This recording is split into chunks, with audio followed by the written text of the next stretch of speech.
আসসালামু আলাইকুম। চায় শহরে আপনাদের স্বাগতম। আমি আপনাদেরকে আমার মোবাইলের মাধ্যমে আমাদের শ্রীমঙ্গলের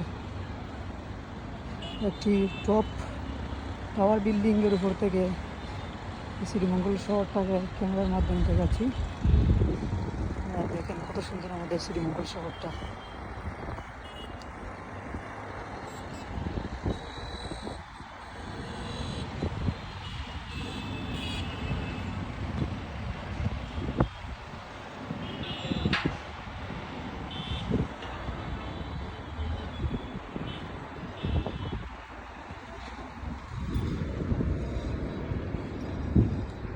আমাদের শ্রীমঙ্গল শহরটা একটি উঁচু বিল্ডিং থেকেই আপনাদেরকে শ্রীমঙ্গল শহরটা দেখাচ্ছি।